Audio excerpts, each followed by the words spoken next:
Waalaikumsalam warahmatullahi wabarakatuh.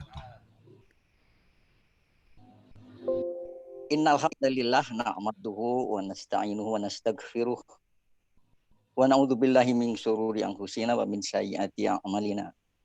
May yahdihillahu fala mudhillalah wa may yudlilhu falam tajid lahu waliyyan mursyida. Asyhadu an la ilaha illallah wahdahu la syarikalah wa asyhadu anna Muhammadan abduhu wa rasuluhu alladzi la nabiyya ba'dah. Amma ba'd fa ya ayyuhal hadirun ittaqullaha faqad fazal muttaqun.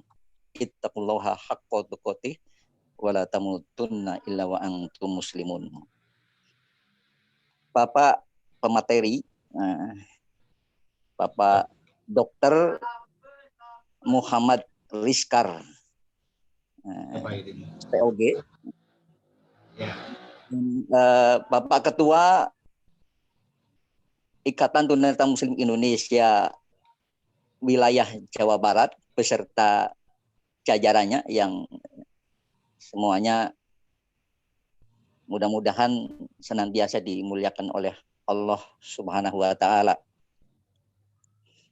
Dalam rangka mewujudkan dan menguatkan keimanan serta ketakwaan kita, tidak lain adalah kita senantiasa menimba ilmunya Allah Subhanahu wa Ta'ala sebagai tuntunan agar kita senantiasa ada dalam hidayahnya Allah Subhanahu wa Ta'ala.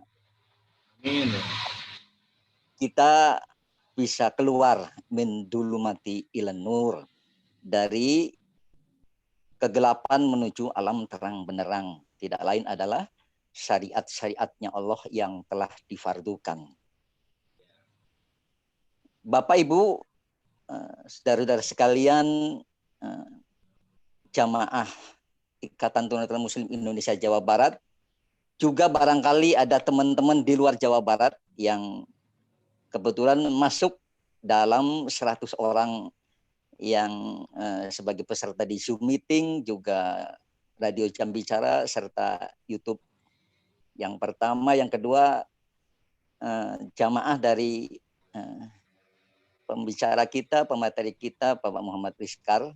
Bapak Ibu semuanya, mudah-mudahan Allah mensejahterakan dan memberkahi kita semua dengan ilmu yang akan kita peroleh kelak melalui Pak Dokter. Ada susunan acara pada kajian pada hari ini dalam tema besar keluarga sakinah dalam pandangan Al-Qur'anul Karim dan kedokteran barat, yang akan disampaikan oleh pemateri kita Bapak Muhammad Rizkar, SPOG. Ya Pak Idin.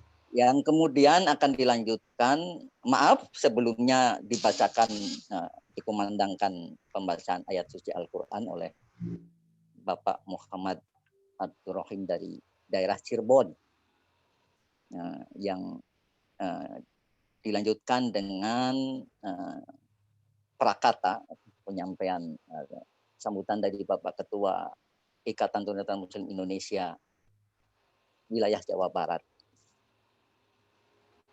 Baiklah, untuk mempersingkat waktu kepada Bapak Muhammad Abdul Rahim dari Cirebon yang akan mengumandangkan ayat-ayat suci Al-Quran, dipersilahkan. Kepada kita semua dimohon untuk memperhatikan dan mendengarkan sebagaimana diisyaratkan dalam Al-Quranul Karim oleh Allah Subhanahu wa Ta'ala. Apabila dibacakan Al-Quran, maka kita wajib mendengarkan semua agar kita senantiasa mendapatkan rahmatnya, mendapatkan rahmat dan rahimnya. Amin. Pada beliau Bapak Muhammad Abdurrahim, dipersilahkan. Assalamualaikum warahmatullahi wabarakatuh. Waalaikumsalam.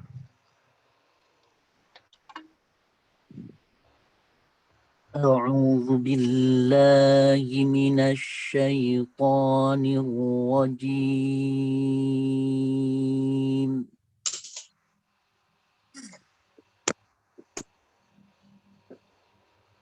Bismillahirrahmanirrahim.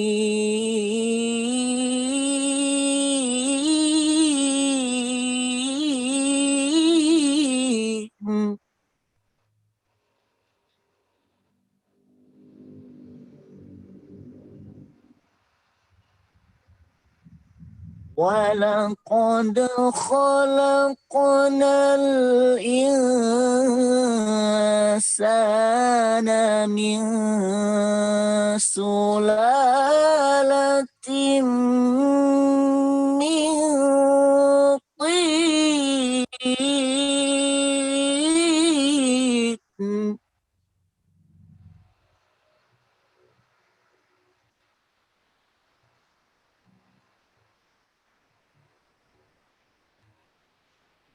ثم جعلناه نطفة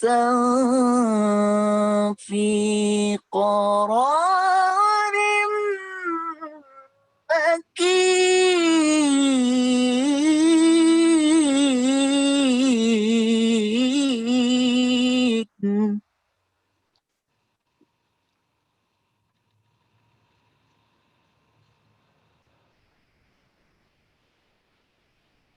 ثم خلقنا النطفة علقة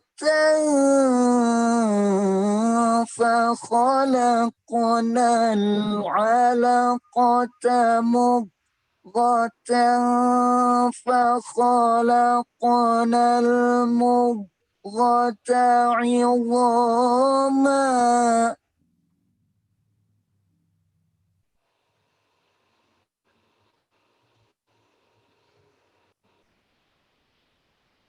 فخلقنا المضغة عظاما فكسونا العظام لحما ثم أنشأناه خلقا آخر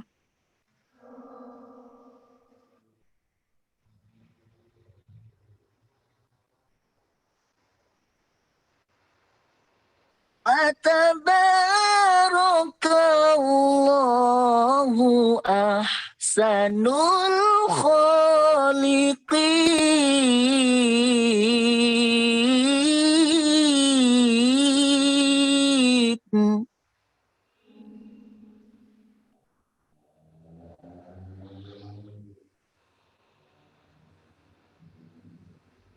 ثم إنكم بعد ذلك لميتون.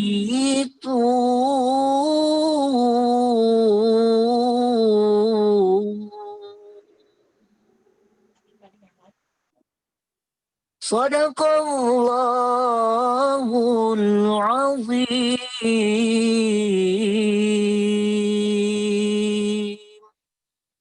Assalamualaikum warahmatullahi wabarakatuh.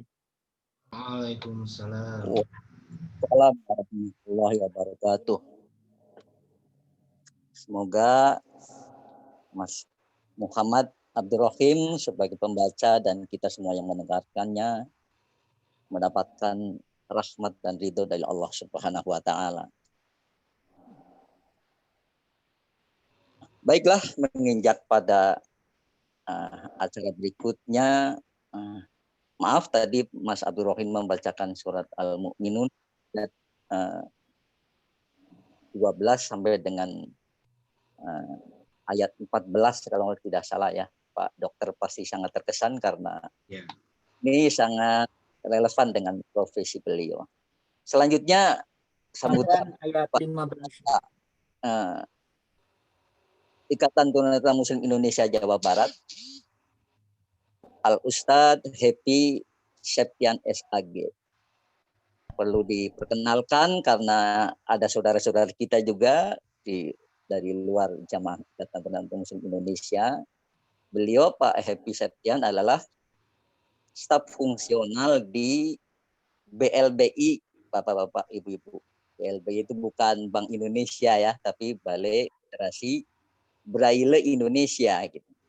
Dia pejabat fungsional sebagai penyuluh sosial.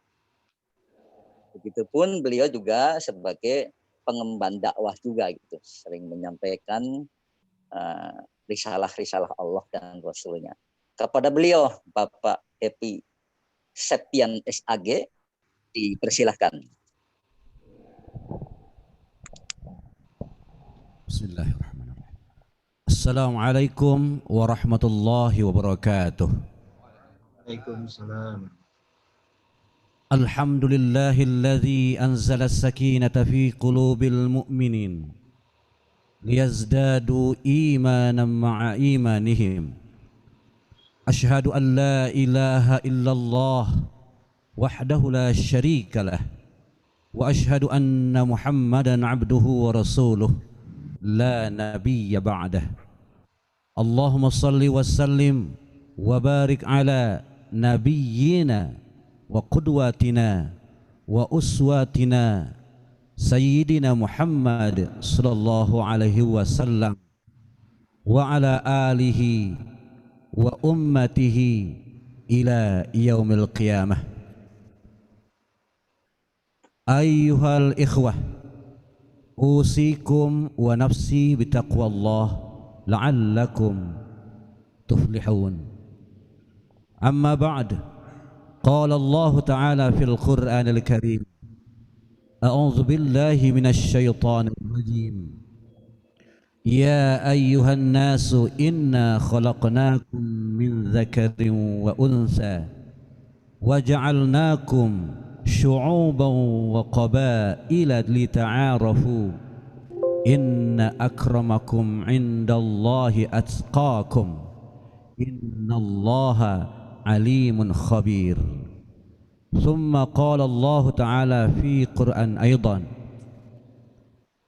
falyanzuril insanu mimma khuliqa min ma'in dafiq yakhruju min bainis sulbi wat taraib. Alhamdulillah, pada hari yang mulia, hari baik ini, di tanggal 7 Jumadil Awal 1442 Hijriah yang bertepatan dengan 20 Desember 2020 Masehi, kita dapat berjumpa, dapat bertemu walau sebagian lewat media Zoom ini dalam keadaan yang sehat. Semoga kesehatan ini menjadi sarana, menjadi wasilah bagi kita untuk meningkatnya kuantitas dan kualitasnya ibadah kita di masa-masa yang akan datang. Bapak pemateri, Bapak Dr. Haji Muhammad Rizkar, kalau saya baca tadi Muhammad Rizkar Sukarsa. Ya betul Pak. Kami hormati para jemaah, baik yang tergabung dalam Zoom meeting room, yang tergabung dalam channel YouTube, Facebook, yang juga tergabung dalam komunitas pendengar radio bicara di mana saja berada. Sesungguhnya kegiatan kajian ini merupakan kegiatan rutin yang kita lakukan per 1 bulan sekali. Ini didasari atas fungsi dan tugas Ikatan Tunanetra Muslim secara umum sebagai organisasi pengemban dakwah, sebagai organisasi yang diamanahkan untuk menegakkan syariah Islam dan menguatkan potensi muslim-muslimah di mana saja berada. Khusus untuk ITMI Jawa Barat, kita upayakan kajian ini sejak lama. Hikmah dari adanya COVID-19 ini, maka kajian seperti ini dari mulai bulan Juni yang baru lalu hingga hari ini, dan insya Allah seterusnya kita lakukan melalui media Zoom meeting room ini. Dan perlu kami sampaikan bahwa host atau operator dari Zoom meeting room ini adalah saudara kami sendiri, pengurus Ikatan Tunanetra Muslim Indonesia, Heri Mujianto, yang juga seorang tunanetra. Jadi seluruh alat dioperasikan, digunakan oleh kita dan untuk kita, dan link ini kita sewa, artinya durasinya tidak terbatas, bukan link yang sifatnya demo. Hadirin ikhwatu iman yang berbahagia, anggota Ikatan Tunanetra Muslim Indonesia se-Jawa Barat ini terdiri dari berbagai profesi, terdiri dari berbagai kalangan dalam arti tingkat pendidikan, pekerjaan dan lain-lain. Tetapi kita punya satu tujuan, punya satu tekad, bagaimana kita membangun ukhuwah, bagaimana kita membangun akidah, bagaimana kita membangun jamaah dan semangat untuk beribadah secara bersama-sama. Oleh karenanya sepanjang bulan kita ada kajian. Di minggu ketiga ini misalnya kajian diselenggarakan oleh Dewan Pimpinan Wilayah Ikatan Tunanetra Muslim Indonesia Jawa Barat. Di minggu kedua biasanya dilaksanakan pengajian per koordinator wilayah. Kita punya beberapa koordinator wilayah, misalnya Bandung Raya, lalu Priangan Timur, lalu ada Jawa Barat Utara, ada daerah Cianjur, Sukabumi, Depok dan Bogor, dan ada daerah utara yang lainnya seperti Purwakarta, Karawang, Subang dan lain-lain. Itu semua dimaksudkan agar seorang tunanetra, agar masyarakat tunanetra tidak lantas gelap segala-galanya. Alhamdulillah Allah Subhanahu wa taala menakdirkan, memberikan takdir baik kepada kita tidak melihat. Ini berarti insya Allah mata-mata kami di hari kiamat bebas dari hisabnya Allah Subhanahu wa taala, karena memang tidak digunakan untuk melihat hal-hal yang buruk. Tetapi rupanya tidak di situ letak pahala dan dosa. Letak baik dan buruknya watak manusia tidak hanya pada mata. Tadi pada ayat yang ke-13 dari surah Al-Hujurat disebutkan kemuliaan seseorang tidak terletak pada kesempurnaan indera atau kekurangan panca indera, tetapi inna akramakum indallahi atqakum. Sesungguhnya yang paling mulia di antara kalian adalah yang paling bertakwa. Innallaha la yanzuru ila suwarikum wala ila ajsadikum walakin yanzuru ila qulubikum wa a'malikum. Demikian Rasulullah menyatakan kepada kita. Sesungguhnya Allah tidak sekali-kali akan memperhatikan bagaimana kehebatan fisikmu, bagaimana kemolekan wajahmu, akan tetapi yang dinilai adalah hati dan amal perbuatanmu.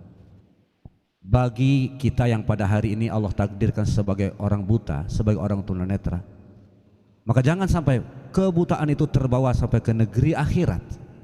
Biarlah kita tidak melihat di dunia, buktinya dalam keadaan yang tidak melihat kita masih bisa beraktivitas sebagaimana orang kebanyakan. Ketidakmampuan melihat ternyata tidak menghalangi kita untuk berkarya, tidak mengurangi kesempatan kita untuk berkontribusi positif di tengah-tengah masyarakat.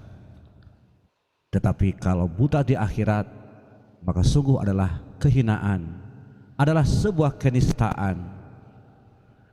Kepada ikhwan akhwat kami yang pada hari ini ditakdirkan melihat, maka bersyukurlah dan peliharalah kenikmatan itu dengan sebaik-baiknya, karena boleh jadi jika kita lalai dari itu semua, maka Allah akan membangkitkan kita sebagai orang yang buta gelap gulita di hari kiamat kelak.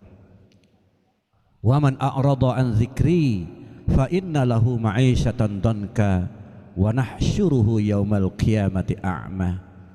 Barang siapa yang lalai dari berzikir kepadaku, kata Allah, maka aku akan jadikan baginya penghidupan yang sempit, dan aku akan bangkitkan dia pada hari kiamat dalam keadaan yang buta, gelap gulita. Quran surah Toha ayat yang ke-124. Bapak dokter dan para jemaah sekalian, kami pertama mengucapkan terima kasih kepada Bapak selaku pemateri pada hari ini. Terima kasih. Dari membaca judulnya saja, materi itu sudah sangat hebat. Bagaimana keluarga sakinah ditinjau dari perspektif agama Islam dan juga ilmu kedokteran barat. Sekali lagi kami ucapkan terima kasih. Mudah-mudahan dengan materi ini kami lebih dapat lagi mengelola kehidupan kami, baik secara iman maupun secara sosial, lebih-lebih dari sisi kesehatan. Khususnya barangkali nanti Bapak bisa bahas kesehatan reproduksi. Hadirin ikhwatu iman yang berbahagia, hari ini adalah mungkin merupakan uji coba terakhir bagi pelaksanaan kegiatan Muswil 5 Ikatan Tunanetra Muslim Indonesia Jawa Barat, Musyawarah Wilayah 5 yang kita laksanakan secara daring pada tanggal 26 Desember 2020 kelak. Walaupun kegiatan Muswil 5 ini dilaksanakan secara daring, tetapi tidak berarti tidak memerlukan pembiayaan apapun. Tentu banyak biaya yang harus kita keluarkan, dari mulai penyewaan link, dari mulai penyiapan segala sarana dan prasarananya, termasuk kita harapkan nanti daerah-daerah berkumpul di satu titik tertentu yang insya Allah kita beri semacam stimulan baik kuota maupun snack kepada daerah-daerah tersebut. Hal ini kita maksudkan untuk optimalisasi kegiatan Muswil 5 nanti. Dan hari ini merupakan geladi terakhir barangkali kita untuk mencoba media ini, sehingga kendala-kendala teknis pada saatnya nanti bisa kita minimalisir. Kepada Allah jualah kita bermohon dan meminta agar seluruh rencana dan doa kita dapat terkabul dengan barokahnya Allah Subhanahu wa taala. Terima kasih. Saya akhiri dengan billahi taufiq wal hidayah. Wassalamualaikum warahmatullahi wabarakatuh. Waalaikumsalam warahmatullahi wabarakatuh. Assalamualaikum warahmatullahi wabarakatuh. Alhamdulillah jazakallahu khair kepada beliau Bapak Happy Septian SAG. Bapak-bapak, ibu-ibu jamaah yang di luar jamaah ITMI Jawa Barat, perlu diketahui Bapak Happy Septian ini juga seorang tunanetra total. Baik, menginjak kepada acara utama, acara yang kita nantikan. Pak Dr. Muhammad Rizkar Sukarsa, SPOG, akan menyampaikan materi dengan judul Keluarga Sakinah dalam Pandangan Al-Quran dengan Islam dan Kedokteran Barat. Sebelumnya saya perlu menyampaikan CV beliau Bapak Muhammad Rizkar Sukarsa. Beliau lahir pada tanggal 16 Juli 1966. Saya persingkat saja Pak Dokter, sehubungan ini CV-nya agak panjang. Beliau pendidikan dasar dan menengah pertamanya di Banjarmasin. Karena bapak beliau juga seorang dokter spesialis jantung juga. Mungkin kebetulan sedang dinas di sana gitu. Jadi menyelesaikan pendidikan dasar dan menengah pertamanya di sana, di Banjarmasin. Kemudian menyelesaikan pendidikan menengah atasnya di SMA 2 Bandung. SMA 2 Bandung.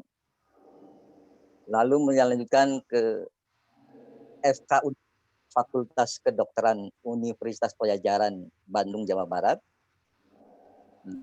dan pendidikan spesialis kandungan di Universitas Padjadjaran.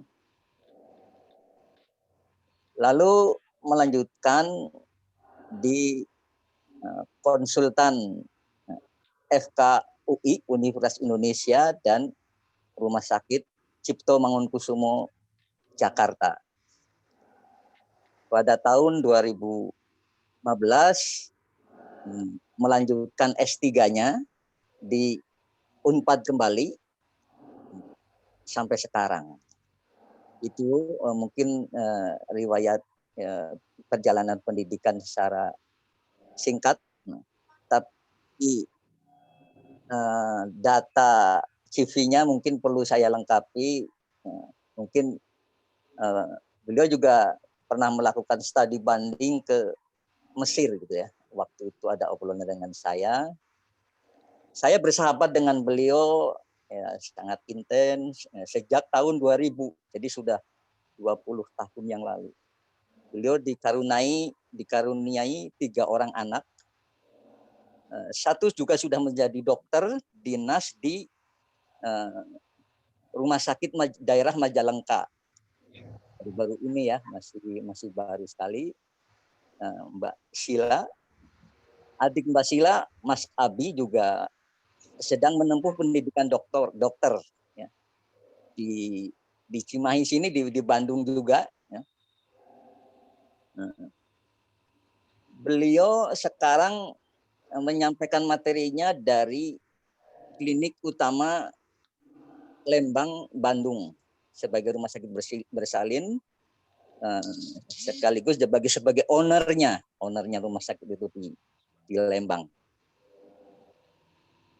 Ya, beliau akan menyampaikan beberapa hal berkaitan dengan tema besar tadi, dan ada sub-sub tema yang akan disampaikan.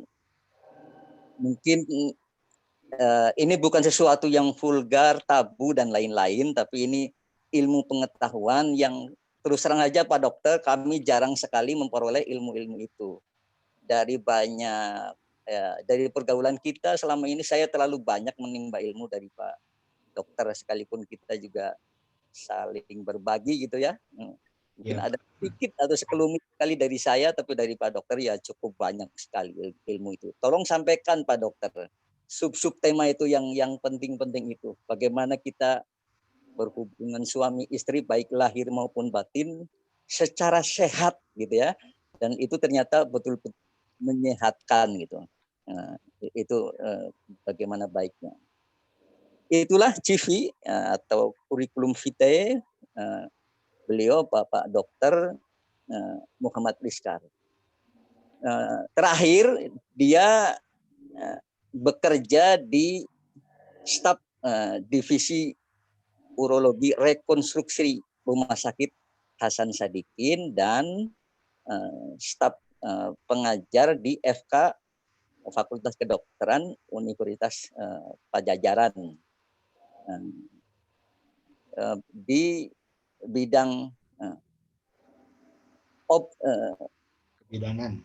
Ya, kandungan dan kebidanan. Demikian CV singkat beliau. Mungkin kalau ada hal-hal yang kurang lengkap, beliau bisa melengkapi. Silahkan Pak Dokter sampaikan kepada jamaah. Selamat menyimak. Semoga Allah melimpahkan sebanyaknya ilmunya kepada beliau melalui wasilahnya Bapak Dr. Muhammad Rizkar. Kepada beliau dipersilahkan. Baik, terima kasih Pak Aidin. Bapak dan Ibu semuanya yang dirahmati Allah, selamat berbahagia, sejahtera selalu. Tadi sudah disampaikan oleh Bapak Happy bahwa kita sekarang dalam pandemi COVID. Tetapi bukan berarti kita putus dalam beribadah. Wabil khusus dalam hal ini adalah kita berbagi syiar Al-Quran dan sama-sama kita belajar tentang ilmu dunia ini, yang tentunya ilmu dunia ini yang kita gali terus sepanjang hari sampai nanti kita tiada, merupakan bekal untuk kehidupan kita di akhirat. Sebagaimana tadi tujuan kita semuanya menghikmahi surat Thaha ayat 124 tadi, agar kita tidak dalam kehidupan yang sempit dan di akhirat nanti kita tidak dalam keadaan dibutakan oleh Allah, disebabkan kita tidak pernah atau kurang atau barangkali tidak memahami apa-apa yang diperintahkan Allah untuk menjalankan sesuai dengan amanat Allah, yaitu Al-Quranul Karim. Bapak dan Ibu, saya izin menyampaikan, tentunya ini kita sama-sama belajar, Pak Idin. Bukan berarti segala sesuatu itu sudah baik. Saya pun sama-sama masih belajar. Karena sesungguhnya hanya Allah lah yang memiliki ilmu pengetahuan ini. Maka kita terus-menerus menggali agar kita terus mensyukuri nikmat Allah. Saya mohon izin Bapak dan Ibu menyampaikan tentang keluarga sakinah dalam pandangan Al-Quran dan kedokteran barat, ya, atau ilmu kedokteran. A'udzubillahi minasyaitonirrajim. Bismillahirrahmanirrahim. Assalamualaikum warahmatullahi wabarakatuh. Asyhadu an la ilaha illallah wa asyhadu anna Muhammadar Rasulullah. Alhamdulillahilladzi anzalal Qur'an hudan linnas la'allahum yattaqun. Rabbi shrah li sadri wa yassir li amri wahlul 'uqdatam min lisani yafqahu qawli. Rabbi zidni ilma warzuqni fahma. Pak Aidin, saya mohon izin, waktunya diberikan berapa lama? Mohon izin.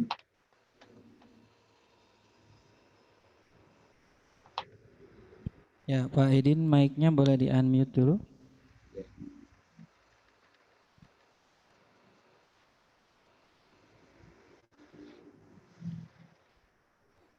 Iya, biasanya Ustadz, teman nanti gimana Pak Aidin ya MC-nya? Biasanya itu sekitar 45 menit pemaparan, setelah itu nanti diskusi Ustadz. Oh, baik, baik Pak, terima kasih. Saya mohon izin share screen Bapak Ibu semuanya.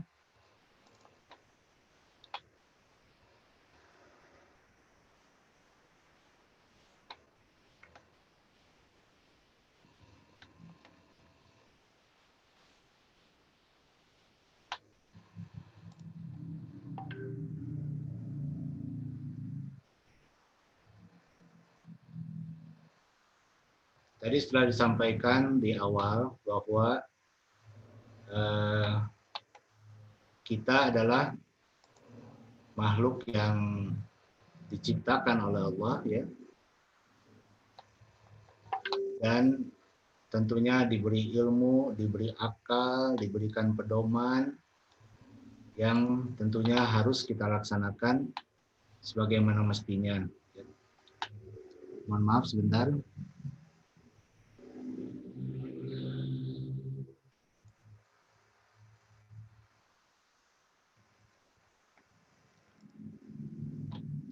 Ya.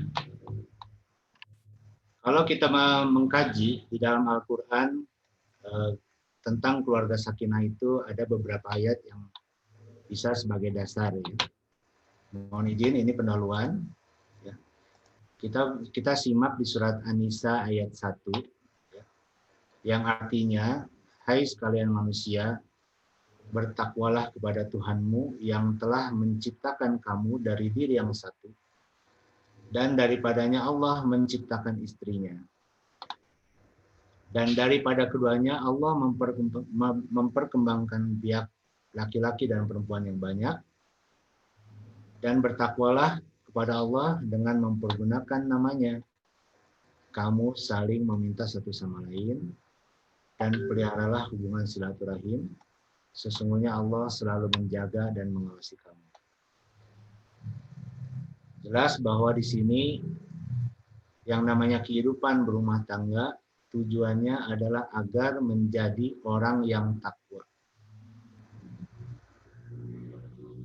Maka dengan segala pengertiannya, orang agar menjadi takwa itu tentulah harus pakai pedoman Allah. Maka di sini kuncinya. Nah, di sini disebutkan juga bahwa bertakwalah kepada Allah dengan mempergunakan namanya. Kamu saling meminta satu sama lain dan peliharalah hubungan silaturahim. Sesungguhnya Allah menjaga dan mengawasi.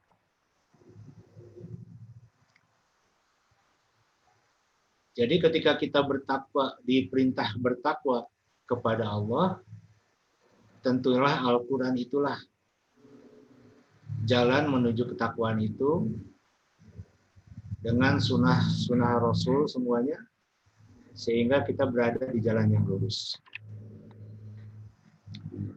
Di ayat yang lain kita lihat surat Ar-Rum ayat 21, surat 30 ayat 21 yang artinya, dan di antara tanda-tanda kekuasaannya ialah Dia menciptakan untukmu istri-istri dari jenismu sendiri, supaya kamu cenderung dan merasa tentram kepadanya. Dan dijadikannya di antaramu rasa kasih dan sayang. Sesungguhnya pada yang demikian itu benar-benar terdapat tanda-tanda bagi kaum yang berpikir.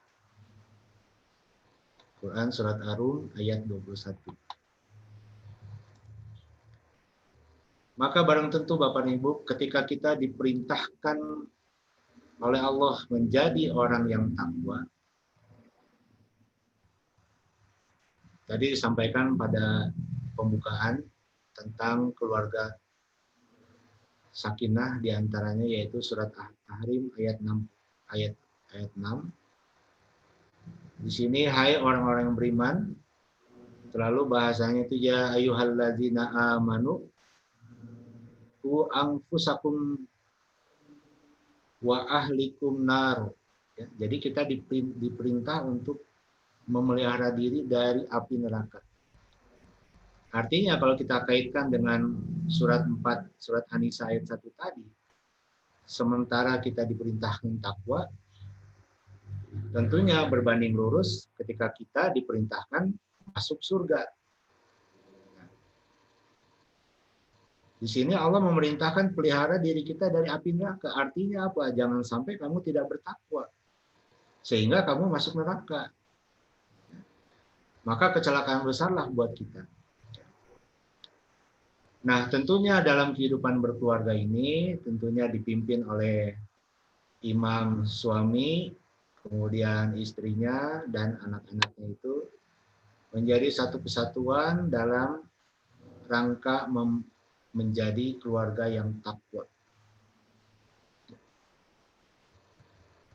Maka apa yang harus kita lakukan? Ya, buat orang tua, ya tentunya harus mengajarkan kepada anak-anaknya agar mereka tidak menjadi orang-orang yang lemah atau tidak sejahtera ketika mereka berdiri sendiri.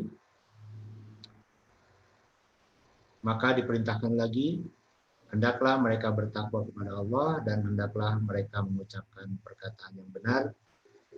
Itu Quran surat An-Nisa ayat 9. Nah, keluarga sakinah ini saya soroti sebagai pendahuluan karena kita akan membahas hal-hal yang berkaitan dengan keluarga sakinah ini.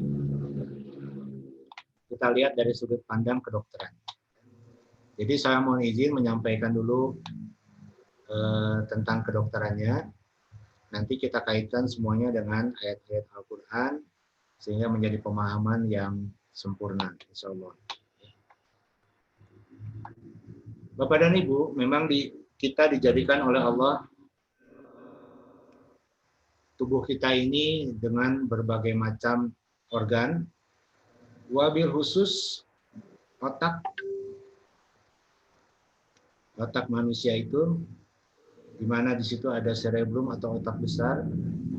Disinilah tempat segala pusat kegiatan kita. Kemudian itu ada otak kecil, ya, dan ada organ-organ yang lain yang berupa sistem limbik dan juga batang otak yang inti kehidupan kita, misalnya jantung kita, kemudian paru-paru, semuanya diatur oleh organ yang namanya pons. Ya. Mohon maaf, ini bahasa kedokteran, Bapak dan Ibu. Ya. Pons itu batang otak. Nah, di dalam sistem limbik ini spesial sekali. Kenapa? Karena sistem limbik ini yang mengatur segala nafsu. Termasuk nanti kita bicarakan tentang dorongan seksual, itu sistem limbik inilah yang mengatur. Nah, di dalam sistem limbik itu ada organ-organ yang ini ada 5, yang namanya talamus, hipokampus, amigdala, hipotalamus, dan septum. Ya, ini mohon maaf tidak bisa diterjemahkan ke dalam bahasa Indonesia karena memang sudah menjadi nama. Nah, sistem limbik inilah yang mengatur, Bapak dan Ibu, wabil khusus dalam rangka tadi kita berkeluarga atau membina keluarga sakinah yang dimulai dari pernikahan. Tentulah yang menjadi urusan pertama atau persoalan pertama yaitu ketika kita membina kasih sayang dengan pasangan kita. Nah, sistem limbik itu terletak di bagian tengah otak, membungkus batang otak ibarat kerah baju. Limbik berasal dari bahasa Latin yang berarti kerah. Bagian otak ini sama dimiliki oleh hewan mamalia sehingga sering disebut otak mamalia. Komponen limbik tadi sudah sampaikan yaitu organ-organnya hipotalamus, talamus, amigdala, dan seterusnya. Apa fungsinya kira-kira sistem limbik ini? Ya. Sistem limbik ini berfungsi menghasilkan perasaan, mengatur produksi hormon, memelihara keseimbangan, ada rasa haus diatur, rasa lapar, kemudian dorongan seksual, pusat rasa senang, juga pengaturan metabolisme seluruh organ, dan juga memori jangka panjang. Maka itu yang hal-hal yang berkaitan dengan keluarga sakinah ini akan terekod di dalam sistem limbik ini. Misal ya, suami atau bapak berbuat tidak baik kepada istri ini akan direkam sepanjang hayat melalui memori sistem limbik ini. Begitu juga kalau istrinya tidak berbuat baik kepada suaminya, ini akan direkam sepanjang hidup dia. Dan yang justru ini merupakan atau bagian dari persoalan di kemudian hari yang bisa menyebabkan berpisahnya keluarga itu atau hancurnya keluarga itu. Nah, bagian yang terpenting dari sistem limbik adalah hipotalamus, yang salah satu fungsinya adalah memutuskan mana yang perlu mendapat perhatian dan mana yang tidak. Ya. Subhanallah, inilah Allah memberikan rahmat kepada kita manusia dengan sistem limbik ini. Kita dapat memperhatikan, ya wabil khusus di sini keluarga kita. Nah, apa jadinya kalau kita tidak mempunyai sistem limbik? Kita tidak bisa memperhatikan, ya tentunya memperhatikan istri, memperhatikan anak, dan seterusnya. Ya. Sehingga kita tidak mempunyai hubungan emosional yang kuat dengan anak misalnya seperti itu. Atau kita mudah membenci seseorang, ya. Atau mudah memperhatikan, mengingatkan, ini semuanya sistem limbik yang bekerja. Ya. Nah, sistem limbik menyimpan banyak informasi yang tak tersentuh oleh indera. Dialah yang lazim disebut otak emosi atau tempat bersemayamnya rasa cinta dan kejujuran. Ya. Subhanallah, Allahu Akbar, memang Allah menciptakan ini begitu detail, begitu teliti agar kita dapat berbuat baik sebetulnya. Sebagaimana yang diajarkan di dalam Al-Quran. Nah, banyak pendapat dari beberapa ilmuwan kedokteran sebelumnya, misalnya Carl Gustav Jung ini, sistem limbik bisa disebut alam bawah sadar atau ketidaksadaran kolektif yang diwujudkan dalam perilaku baik seperti menolong orang lain, perilaku tulus, ya, dan seterusnya. Ledo mengistilahkan sistem limbik ini sebagai tempat duduk semua nafsu manusia, tempat bermuaranya cinta, penghargaan, dan kejujuran. Subhanallah, ya. Nah, maka itu kita diberikan juga otak kanan, otak kiri ini untuk mengatur segalanya, untuk mengatur apa yang kita terima, misalnya rasa tidak suka, rasa sedih, itu semuanya diatur oleh tubuh kita. Kemudian dijadikan jalan keluarnya, dicarikan jalan keluarnya, bagaimana mengatasinya, dan seterusnya. Itulah kita berpikir, semuanya terorganisir dengan adanya otak. Nah, tentunya di dalam otak banyak sekali saraf-saraf yang berkaitan dengan pengecap, penghidup, rasa, kulit, untuk merasakan sentuhan, ya, mengecap, menghidup. Ya. Dan semua diberikan oleh Allah dalam rangka agar manusia itu sebagai khalifah, sebagai utusan Allah, dan sebagai orang-orang takwa, artinya orang-orang yang beriman dan beramal soleh. Semua diatur oleh Allah dengan saraf-saraf sampai ke organ manapun. Nah, wabil khusus dalam pembicaraan kita hari ini, bahwa Allah mengatur atau memberikan hidayah, memberikan rahmat kepada kita tentang saraf-saraf otonom, yang semua itu bekerja sesuai dengan pekerjaannya masing-masing tanpa kita atur. Nah, sistem otonom ini, contoh misalnya kita melihat sesuatu yang baik, sesuatu yang indah, maka sistem otonom itu akan langsung bekerja, merespon keindahan itu. Ataupun sesuatu yang buruk, maka sistem otonom ini, saraf-saraf otonom ini yang tidak bisa diatur kita, langsung kita bekerja. Bekerjanya bagaimana? Impuls-impuls itu diterima oleh badan kita, disampaikan ke otak, lalu disampaikan lagi kepada sistem limbik tadi untuk mengelolanya. Subhanallah, ya. Jadi tentunya kita dalam kehidupan, wabil khusus berumah tangga, itu banyak sekali ujian-ujian. Ujian dari pasangan, ujian dari anak, ujian menjalani kehidupan itu, dan seterusnya. Maka itu sesuatu rahmat dari Allah, agar Allah itu maunya kita itu memperkaya dengan apa-apa yang kita terima itu, apa-apa yang kita rasakan itu, sebagai suatu kekayaan atau perbendaharaan tubuh kita. Nah, apa-apa yang kita terima tadi, misalnya sakit, misalnya sedih, atau misalnya kita sempit, dan seterusnya, akan ditampung oleh badan kita.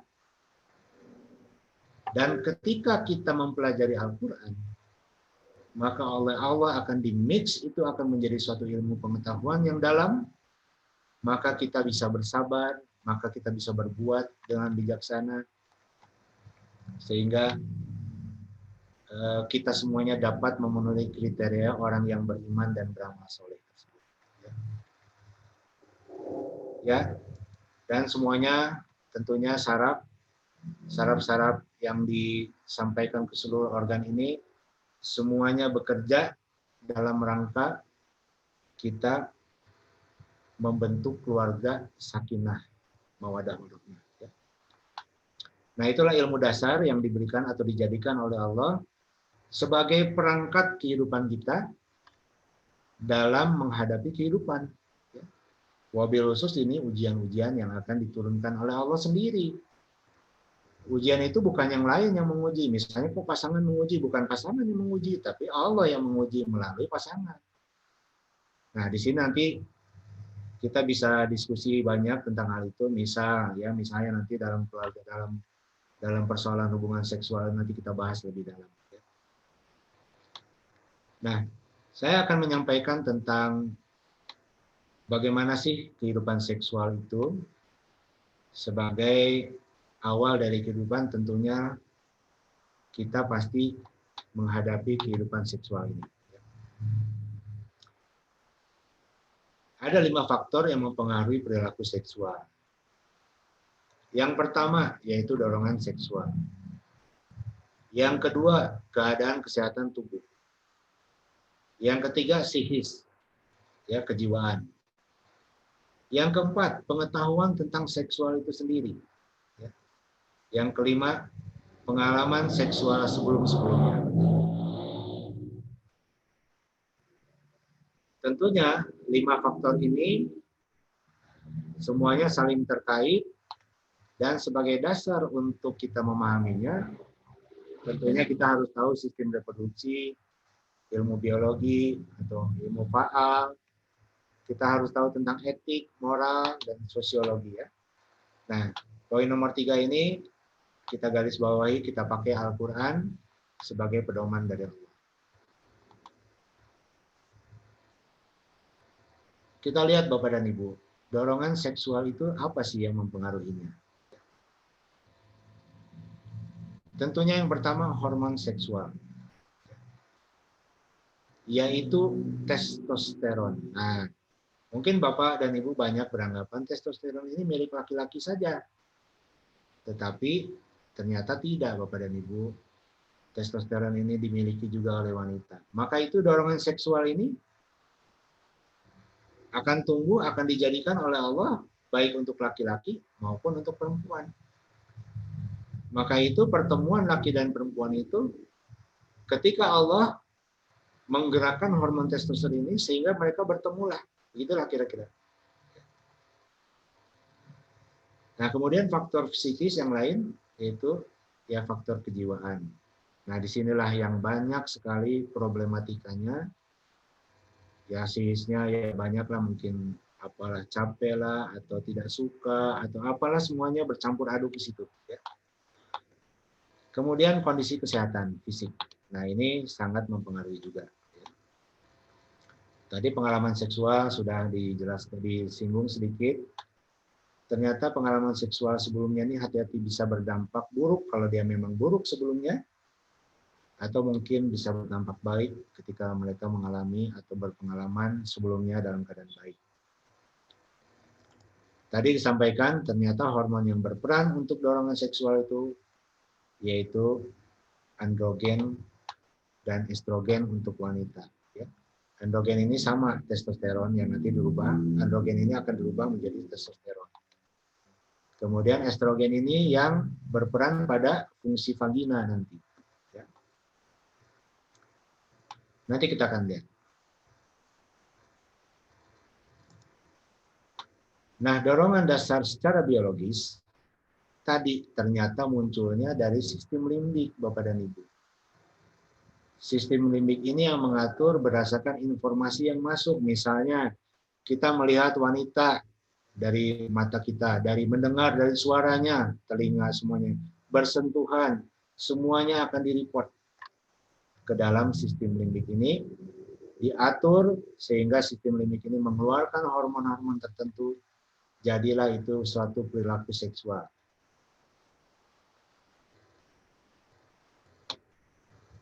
Begitu kompleksnya ya Allah membuat, tapi semuanya dalam keteraturan.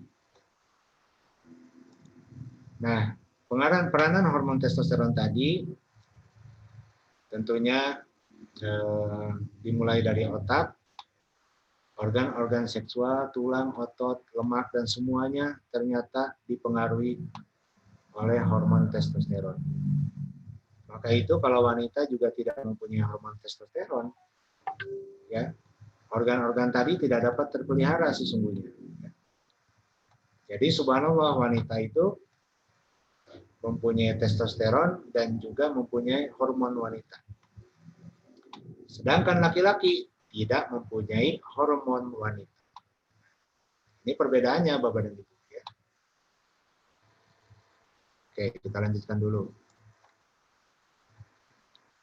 Sarel melaporkan, dia terus-menerus melakukan penelitian, proses yang terjadi pada darah atau sirkulasi darah kita, waktu bangkitan seksual dikontrol oleh estrogen dan diperbaiki oleh androgen. Jadi memang androgen tadi atau hormon testosteron itu kalau orang mengenalnya hormon laki-laki, itu ternyata memang berperan ya. Tapi wabil khusus untuk wanita ditambah hormon estrogen sehingga menjadi baiklah segala-galanya. Nah, hormon estrogen atau hormon androgen tentunya laki-laki itu memiliki testis atau sel lady ini yang memproduksinya yang terbanyak itu, dan pada perempuan itu ovarium itu sendiri dan kelenjar di atas ginjal ya. Nah, 25%. Dan di jaringan tepi maksudnya di perifer itu ternyata wanita itu juga menghasilkan hormon androgen. Sehingga banyak wanita-wanita yang gemuk itu hormon testosteronnya lebih tinggi. Sehingga kadang-kadang dorongan seksualnya lebih kuat ya, dan seterusnya.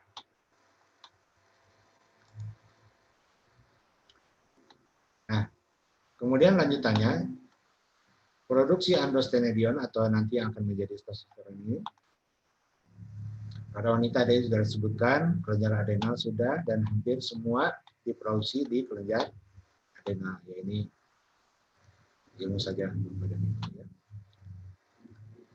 Tadi ditegaskan lagi, ternyata hormon androgen ini mempengaruhi dorongan seksual ya, atau bangkitan seksual.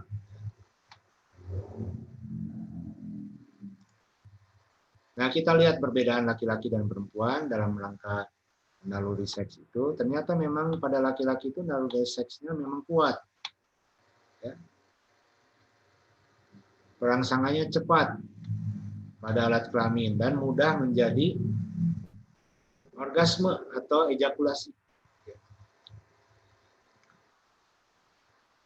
Penghayatan cinta dan seksnya kurang, berbeda dengan wanita. Ya.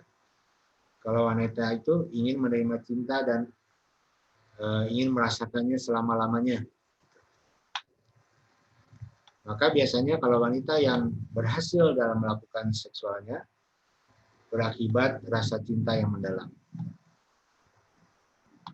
Tapi yaitu wanita ini naluri seksnya agak lambat. Nah, ini ya. Maka dari sini saja terjadi perbedaan. Misalnya laki-laki memohon untuk seksual kepada istrinya, tetapi istrinya tidak merespon. Nah, ini hati-hati bisa menjadi masalah kalau kita tidak mengetahui atau tidak menyadari bahwa segala sesuatu itu datangnya dari Allah. Maka disinilah perlunya kesabaran. Sebagaimana di ayat, nanti kita buka surat Muhammad ayat 31, bahwa kita mah atau kita ini sehari-hari hanya untuk diuji oleh Allah. Baik, kita lanjutkan dulu. Menurut Kaplan dan Davis tahun 2000, androgen ini tidak berperan pada bangkitan seksual, tetapi pada dorongan seksual, termasuk fantasi dan pikiran. Jadi memang subhanallah, Bapak dan Ibu, pertemuan laki-laki dan perempuan itu atas dasar hormon yang sama, yaitu androgen, yang masing-masing mempunyai alat atau organ yang memproduksinya, dan ini yang menyebabkan pertemuan laki-laki dan perempuan. Ya. Nah, kalau kita lihat, ya itulah ini, mohon maaf, ada gambar yang mungkin bisa membangkitkan seksual. Ya. Kemudian Meston juga membuktikan adanya peranan testosteron bebas pada seksual, keinginan seksual seorang perempuan. Ya, ini penelitian-penelitian yang diteliti oleh ilmuwan-ilmuwan kedokteran yang membuktikan bahwa testosteron itu memang berperan untuk seksual.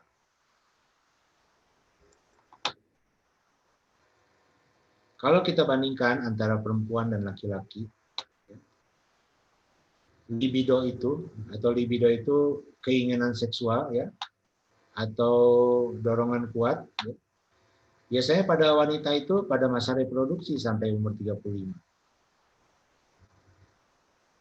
Pada laki-laki itu kurang lebih sama, ya. Tapi cenderung melambat turunnya itu sampai kepada umur lanjut. Ya. Sedangkan pada wanita itu biasanya menurun terus dan menetap pada masa pasca atau post menopause. Nah, ini juga yang akan menjadi perbedaan Bapak dan Ibu. Ya, banyak sekali joke-joke atau istilah-istilah yang kita dengar di selama kehidupan ini, bahwa kalau laki-laki itu mau sampai tua juga mau tetap seksual, tapi pada wanita kayaknya nggak mau terus, ya, sehingga yang satu tunduk-tunduk terus, pada wanita enggak terus. Nah, ini kan jadi permasalahan. Ya. Kalau tidak ada iman, tidak ada kesabaran, ini akan menjadi permasalahan.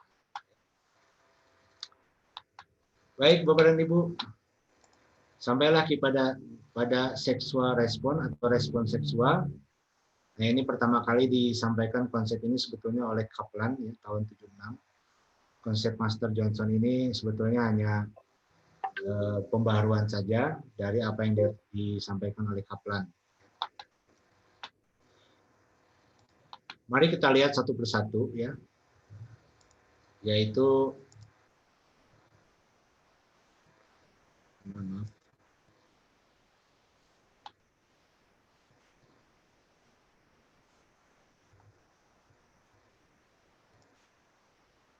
maaf sebentar.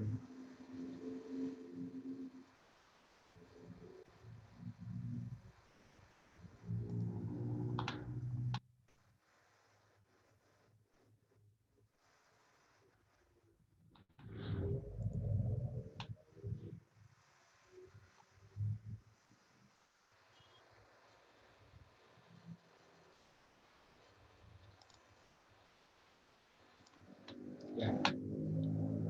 Pada masa rangsangan ini ada 4 fase respon seksual itu. Ada 4 fase. Ya. 1, excitement atau rangsangan. Yang kedua, plate. Plate itu sudah mencapai hampir puncak. Yang ketiga, masa orgasme. Ya. Dan yang keempat, masa mereda atau resolusi, artinya turun.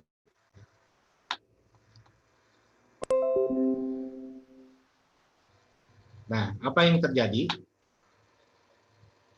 dari keempat itu pada fase rangsangan itu biasanya kita mulai dari foreplay.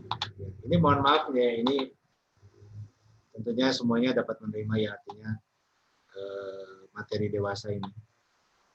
Fase pertama itu rangsangan, ya. Rangsangan itu biasanya didahului dengan foreplay namanya. Fase ini bisa memakan waktu sekitar 10 sampai 30 detik setelah rangsangan seksual pertama. Dan dapat berlangsung hingga beberapa menit sampai beberapa jam. Rangsangan seks ini yang tadi bisa masuk melalui semua panca indera kita, itu memicu otak untuk melepaskan hormon yang membuat jantung kita berdebar-debar, kemudian pelebaran pembuluh darah di seluruh tubuh, sehingga akibat pelebaran pembuluh darah itu, tekanan darah dan pernapasan juga ikut meningkat. Begitu juga dengan otot mulai menegang, pupil atau bola mata kita itu membesar, kemudian pada organ puting susu itu menegang dan kulit memerah.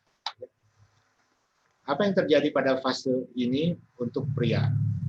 Dengan meningkatnya aliran darah saat sedang terangsang, itu membuat organ penis mulai menegang. Kemudian testis atau kelenjar laki-laki membengkak dan buah zakar mengencang.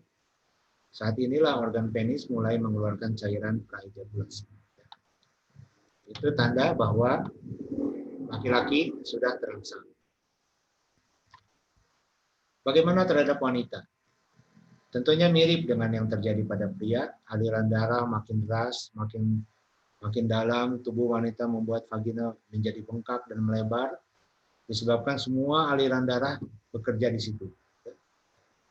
Juga mulai basah. Dan organ klitoris akan membengkak pada fase ini seperti penis. Selain itu, payudara menjadi lebih penuh dan bengkak. Di saat yang sama, otak mereka dua pasangan ini akan dibanjiri dengan hormon yang namanya dopamin dan oksitosin. Sehingga dopamin ini ketika dilepaskan memicu motivasi untuk mencapai orgasme, sedangkan oksitosin itu akan menambah kerapatan atau kedekatan dengan pasangan.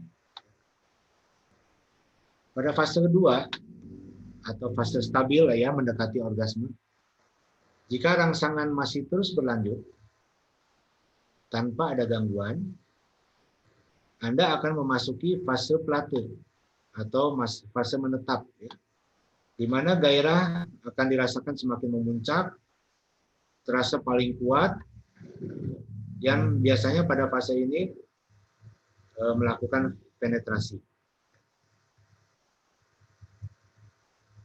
Nah, pada pria, tentunya testis mulai membesar, tertarik ke arah tubuh, penisnya ereksi penuh, karena menerima aliran darah yang banyak. Ini akibat perbuatan tadi, saraf otonom, di mana mengalirkan darah ke situ, melakukan penetrasi. Aliran darah meningkat di fase ini membuat kulit menjadi merah, terutama muncul di perut, dada, bahu, leher, dan wajah, seperti tersipu malu. Napas semakin memburuk, detak jantung makin cepat, otot-otot, pinggul, pantat, tangan, semuanya menegang. Semua ini dalam rangka untuk ejakulasi atau orgasme. Sedangkan pada wanita, pada fase ini bibir vagina itu mengencang dan menyempit karena jaringan dinding vagina itu dipenuhi oleh darah, sama seperti laki-laki. Hal ini membuat bibir kelamin berubah warna. Walaupun memang sulit untuk dilihat perubahan warna itu.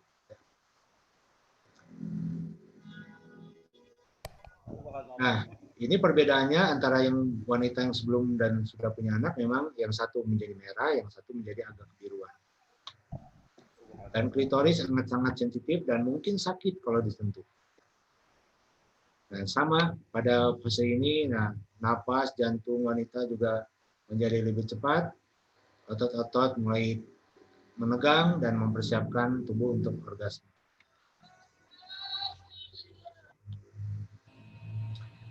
Bagaimana pada fase orgasme? Yaitu tahapan puncak dari rangkaian semua siklus tadi dari awal, sehingga pada fase ini sebetulnya paling singkat. Hanya bisa berlangsung beberapa detik saja. Tidak lebih dari 1 menit sebetulnya. Tetapi sensasinya atau kenikmatannya itu bertahan beberapa menit setelah klimaks tersebut. Pada pria tentunya cairan mani terkumpul pada bola saluran kencing, kemudian kondisi ini menyebabkan pria merasa yakin akan mengalami orgasme, sehingga kemudian otot-otot penis itu berkontraksi dan mengeluarkan ejakulat.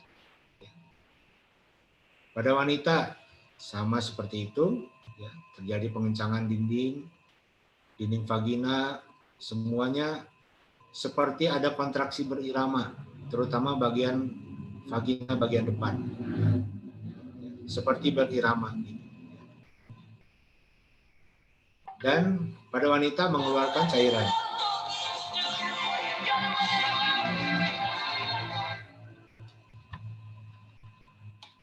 Nah, baik pria maupun wanita pada keadaan ini terjadi kontraksi otot kaki dan tangan, jadi seperti mencengkram gitu. Nah, tanda itu orgasme sudah mau terjadi, dan ketika terjadi orgasme, tubuh melepaskan hormon oksitosin dan dopamin yang membuat pasangan merasa nikmat dan puas dalam berhubungan seksual.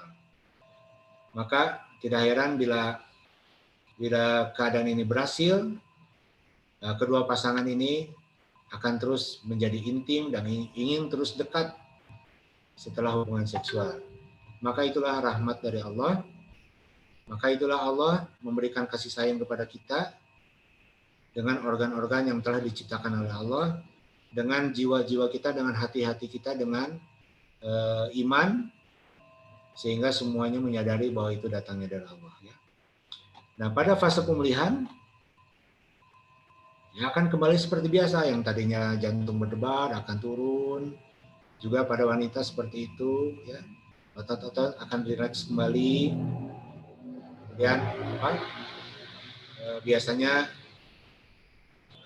ya ini dalam rangka pulih, ereksinya akan kembali seperti normal, dan juga pada wanita sama seperti itu. Ya.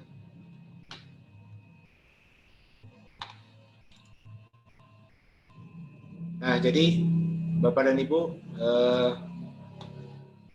dari penjelasan tadi, dari apa yang disampaikan tadi, sedikit banyak kita sudah mempunyai gambaran bagaimana kaitan antara ilmu kedokteran atau organ-organ kita sendiri yang dapat diterangkan dengan ilmu kedokteran, dan bagaimana Al-Quran itu berbicara untuk menuntun organ-organ itu mencapai kebahagiaan yang hakiki. Artinya kebahagiaan yang bukan sebentar-sebentar, tapi kebahagiaan yang terus-menerus, sehingga mereka atau pasangan itu dapat menjalankan kehidupan rumah tangganya dengan benar sesuai dengan aturan agama. Masih ada beberapa slide, kita lihat.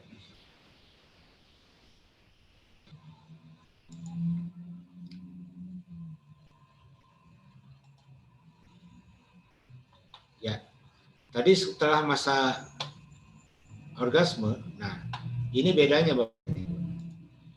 Kalau laki-laki mungkin orgasme itu sekali saja dan jarang untuk terjadi orgasme berikutnya. Ya mungkin ini tidak berlaku secara semuanya, tetapi kebanyakan laki-laki itu orgasmenya cuma sekali. Berbeda dengan wanita, wanita itu bisa mengalami orgasme beberapa kali. Nah ini juga menjadi suatu perbedaan yang mungkin bisa menjadi masalah di antara pasangan itu kalau kita tidak mengetahui. Ya. Jadi ketika wanita itu sudah merasa intim misalnya, merasa ingin dekat sama pasangannya, maka dia akan terus ingin merasakan keintimannya itu untuk beberapa saat atau untuk beberapa kali. Tapi mohon maaf, inilah kejelekannya mungkin suatu kejelekan. Ketika laki-laki itu sudah orgasme, yaitu sudah seperti itu. Tanpa memperhatikan lagi apa yang menjadi kebutuhan pasangan. Nah, ini mungkin yang menjadi kekecewaan atau berujung kepada, ya taruhlah, seksual itu menyebabkan kebencian di antara mereka. Nah, akhirnya menjadi sesuatu yang bisa menghancurkan keluarga itu. Ya, tentunya dalam hubungan seksual memerlukan energi, karena bagaimanapun aktivitas seksual itu adalah aktivitas fisik, jadi memerlukan energi. Ya. Nah, untuk melakukan seksual juga hati-hati, ini terutama bagi yang mempunyai penyakit jantung misalnya ya, karena tadi kan jantung jadi berdebar lebih kencang, lebih kuat. Kalau bagi orang yang mempunyai sakit jantung, hati-hati, dengan denyut jantung bertambah itu akan mengurangi suplai oksigen ke dalam jantung itu sendiri, sehingga bisa laki-laki bisa meninggal atau wanita bisa meninggal. Maka itu kita harus olahraga. Nah, untuk mengecek fungsi jantung kita sebetulnya. Kalau kita bisa berjalan 1 km dalam 15 menit, atau bisa naik tangga 20 anak tangga tanpa ada nyeri, tanpa sesak, mungkin kita masih bisa melakukan seksual dengan baik. Itu mungkin bisa jadi pegangan. Ya. Sehingga dalam hubungan seksual itu akan terlibat berbagai macam kondisi. Ya. Kita ada fisik yang baik, tetapi psikogenik dalam kondisi baik juga. Jangan sekali-kali memperlakukan kasar kepada pasangan, dan ini memang berbahaya sekali, akan menimbulkan tadi memori jangka panjang tentang keadaan itu. Maka ini bahaya sekali. Sistem limbik ini akan menyimpan tentang keburukan untuk jangka waktu yang panjang. Dan itu mudah dikeluarkan oleh pasangan itu untuk sebagai alasan, untuk sebagai macam-macam, ya.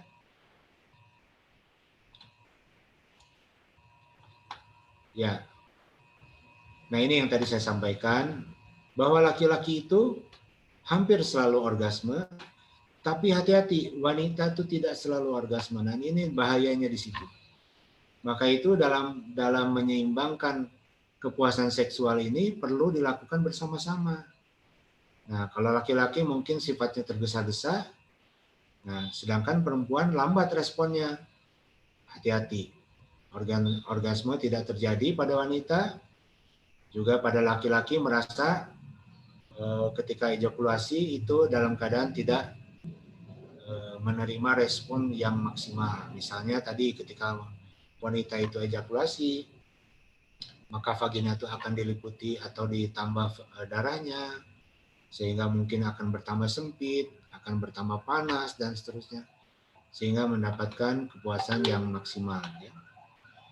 Nah, laki-laki biasanya ejakulasi itu yang mungkin 4-5 menit. Sedangkan pada wanita itu 10-20 menit. Nah, perbedaan ini yang bisa menjadi masalah di dalam hal tadi, membina keluarga sakinah. Nah, ini yang tadi saya sampaikan. Jadi orgasme itu sangat singkat. 3-10 detik. Dan untuk mencapai orgasme itu perempuan lebih lama. Ya. Diperlukan sensasi yang lebih banyak ya kepada organ-organ yang lain. Ya. Itu kita lihat di sini. Organ-organ yang sensitif pada wanita itu apa? Nah, mohon maaf ini misalnya kuping, tengkuk, leher, ya, mulut, bibir, lidah, payudara, dan putingnya itu menjadi organ-organ sensitif pada wanita. Dan juga pada laki-laki ada mulut, ada ya bagian payudaranya atau bagian kantung zakarnya. Sehingga itu menjadi meningkatkan pada fase arousal atau tadi pada fase pelate tadi. Ya. Bagaimana dengan foreplay? Tadi di awal saya sebutkan bahwa foreplay itu dibutuhkan dalam suatu seksual, ya, dan itu bermanfaat sekali. Ya. Kalau foreplay-nya lama, itu mencapai orgasmenya hampir 60%. Nah, ini terutama buat wanita ini. Tapi kalau foreplay-nya pelan, tidak lama, itu mungkin orgasme pada wanita tidak terjadi. Nah, ini juga yang bisa menjadi masalah.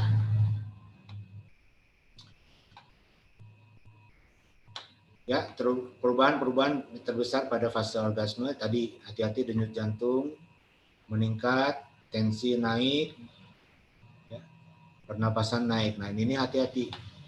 Kalau kita mempunyai penyakit jantung, mempunyai tekanan darah tinggi, hati-hati itu bisa bertambah dan menyebabkan serangan jantung.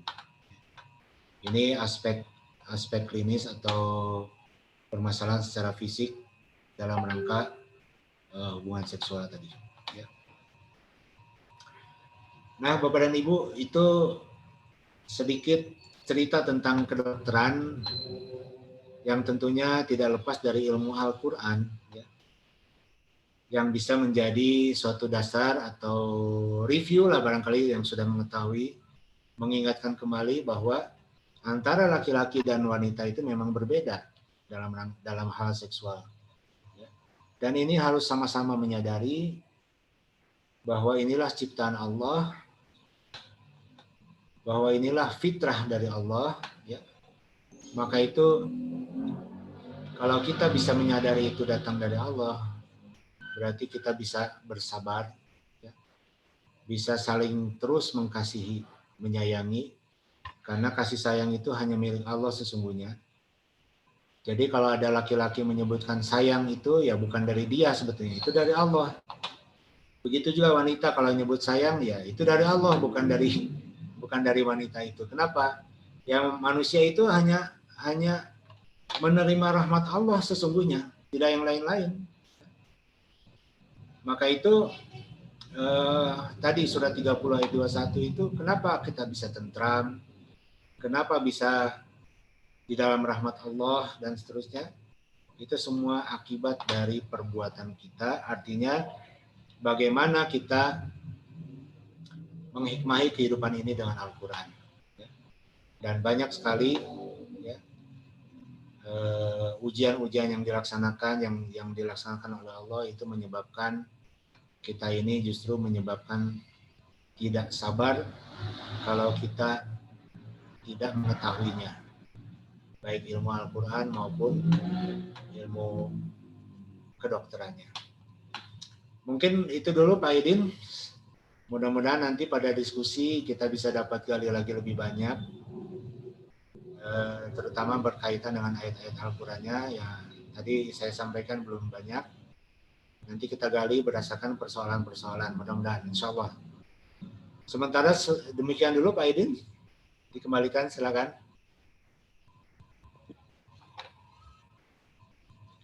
Baik, Pak Aidin, boleh di-unmute mic-nya, Pak?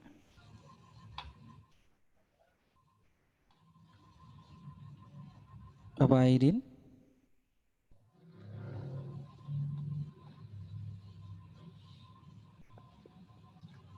Halo, Pak Heri. Silakan Ustaz, sudah. Ya, terima kasih sekali Pak Dokter. Alhamdulillah, jazakallah. Barakallahu, masya Allah. Ya, itulah hakikat ulama ya. Jadi ulama, jadi ilmu gitu. Jadi Al-Quran itu atau Allah itu pengetahuannya meliputi segalanya. Ya. Perhitungannya mencakup apa saja. Demikian dahsyatnya ilmu Allah itu sehingga kita diwajibkan ya untuk senantiasa menggali dan senantiasa berdoa agar rahmat Allah selalu meliputi kita dan jangan sekali-kali atau kita berlindung dari di luar pengawasan Allah barang sekejap pun. Ya. Sekali lagi terima kasih Pak Dokter ilmunya. Mungkin kita diskusikan berikutnya bersama teman-teman. Saya review sedikit, Pak Dokter tadi mengawali dari beberapa ayat Al-Quran, diantaranya adalah An-Nisa ayat 1, Arum 2 ayat surat 30 ayat 21 tadi gitu ya. Iya betul. Ya, bisa disimpulkan kenapa kita harus menjadi keluarga yang tentram, sakinah, mawaddah warohmah itu ya, penuh kasih dan sayang di dalamnya gitu ya. Ternyata memerlukan pengertian dan kesabaran, serta yang paling penting sekali adalah ilmu dari yang tadi Pak Dokter semua jelaskan ya, diantaranya yang sering kita menganggap tabu itu gitu ya. Padahal itu sangat penting buat keluarga-keluarga kita untuk ya, kita bisa saling mengerti gitu. Mungkin akan ada ya tambahan sedikit Pak Dokter tentang kenapa kita wajib memperoleh kebahagiaan itu, diantaranya adalah dari salah satunya adalah hubungan batin, dan dari mana diperolehnya endorfin itu mungkin nanti teman-teman bisa membahas. Ya. Selanjutnya akan ada pertanyaan dari anggota. Untuk sementara 3 orang dulu, sebutkan nama, asal daerah, atau boleh dari pengurus wilayah Jawa Barat juga tidak apa-apa. 3 orang dulu dipersilahkan. Saya Dadan, Pak. Baik, Pak Dadan Bustaman. Aidin. Siapa? Silakan Pak Dadan, silakan. Ya, silakan. Saya dulu ya. Bismillahirrahmanirrahim. Saya ada permasalahan dari teman-teman bahwa ada mengalami kebahagiaan rumah tangga yang berkurang akibat suaminya, terutamanya ini ada beberapa masalah suaminya yang mengalami dyserection karena beberapa penyakit, misalkan ada yang teman yang mengalami diabetes dan getah bening, saya lupa kalau nggak salah gitu ya. Jadi kira-kira kalau menurut dalil umum kan kuludain dawaun. Jadi setiap penyakit kan pasti ada obatnya. Nah, kira-kira untuk kedokteran sekarang itu untuk masalah ini sudah ada bisa diatasi atau ada obatnya atau gimana, Pak? Ya. Terima kasih. Baik, ya untuk sementara satu orang dulu biar ini ya, biar langsung dijawab aja ya Pak. Ya langsung jawab aja Pak Dokter, silakan. Ya, jadi pertanyaan satu langsung jawab agar lebih ya, ya. Jadi Pak Dadan, terima kasih. Tentunya diabetes itu adalah penyakit yang dampaknya terhadap berbagai organ. Salah satu komplikasi diabetes kalau tidak diatasi dengan baik itu gangguan saraf. Seperti yang tadi saya sampaikan, ternyata untuk ereksi itu memerlukan fungsi saraf yang baik. Nah, jadi solusinya bagaimana? Ya tentunya diabetesnya harus berobat yang betul. Dan kalau kita kembalikan kepada ilmu Allah, ya, kita lihat di surat An-Nahl ayat 69, saya izin share ya ayat itu.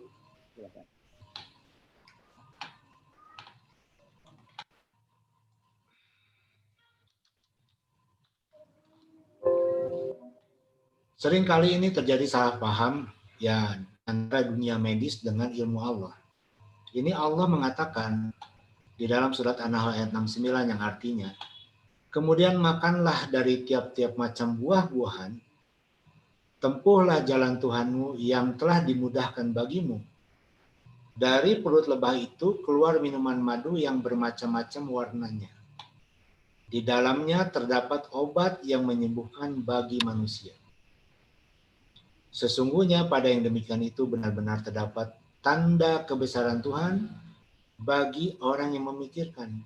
Jadi artinya, kalau kita ditimpa satu penyakit, tentunya hanya Allah lah yang dapat menyembuhkan, tidak ada yang lain-lain. Tetapi Allah sudah memberikan jalan. Ketika kita meminum madu, memakan buah-buahan, itu sebetulnya jalan dari Allah. Secara syariat fisik. Tetapi jalan yang berikutnya, yang dari jiwa, yaitu kita perbaiki keimanan kita. Nah, maka itu di sini penting sekali. Saya izin share lagi, terutama dalam hal tadi tidak dapat berhubungan suami istri. Di dalam surat Al-Baqarah ayat 221 yang artinya, dan janganlah kamu menikahi wanita-wanita musyrik sebelum mereka beriman. Sesungguhnya wanita budak yang mukmin lebih baik dari wanita musyrik, walaupun dia menarik hatimu. Dan janganlah kamu menikahkan orang-orang musyrik dengan wanita-wanita mukmin sebelum mereka beriman. Sesungguhnya budak yang mukmin lebih baik dari orang musyrik, walaupun dia menarik hatimu. Mereka mengajak ke neraka, sedang Allah mengajak ke surga dan ampunannya dengan izinnya. Dan Allah menerangkan ayat-ayatnya, perintah-perintahnya kepada manusia supaya mereka mengambil pelajaran. Jadi kasus yang tadi Pak Dadan sampaikan, di mana kebahagiaan berkurang, kira-kira bagaimana itu? Walaupun dia menarik hatimu. Ya, mengajak ke neraka, ya, yang Allah mengajak ke surga dan ampunannya dengan izinnya. Ya. Dan Allah menerangkan ayat-ayatnya, perintah-perintahnya kepada manusia supaya mereka mengambil pelajaran. Jadi kasus yang tadi Pak Dadan sampaikan, di mana kebahagiaan berkurang, kira-kira bagaimana itu?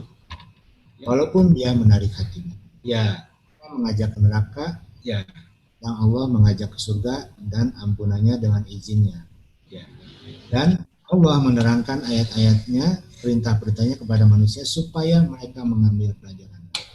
Jadi kasus yang tadi Pak Dadan sampaikan, di mana kebahagiaan berkurang, kira-kira bagaimana itu? Walaupun dia menarik. YouTube-nya on terus ya tadi. Baik. Jadi Pak Dadan, jadi itulah kita harus menyadari kenapa kebahagiaan itu ya mohon maaf diambil oleh Allah gitu ya. Kenapa? Karena penis itu kan punya Allah juga. Tubuh kita punya Allah. Ya. Kenapa diambil? Ya, mungkin ya tentunya ini ujian buat laki-laki itu dan ujian untuk istrinya juga. Ya. Di mana kebahagiaannya diambil oleh Allah. Nah, kalau kebahagiaan diambil, kita harus bertanya, ya Allah, hamba mohon ampun, jangan-jangan ini kesalahan hamba. Jangan-jangan hamba melakukan kemusyrikan. Jangan-jangan hamba melakukan ini segala macam. Ya. Jadi harus ditinjau dari dua hal. Pertama dari secara fisik. Tadi Allah menyampaikan ada obatnya. Yang kedua dari secara jiwa keimanannya. Ya. Ketika kita juga membaca, ingat cerita Nabi Ayub. Nabi Ayub kan mengadu kepada Allah. Ya, ya Allah, hamba ditimpa suatu penyakit karena godaan setan. Nah, ketika kita menyadari, ketika Nabi Ayub menyadari, maka Allah memberikan jalan keluar dengan memberikan air dan bunga supaya bisa diminum dan dimandikan. Akhirnya sembuh. Toh Allah yang menyembuhkannya. Jadi Bapak dan Ibu, memang itu sesuatu yang harus diobati secara jasad dan juga jiwanya kita obati dengan Al-Quran tadi, dengan ilmu Allah. Mungkin demikian Pak Dadan sementara jawabannya. Semoga berkenan.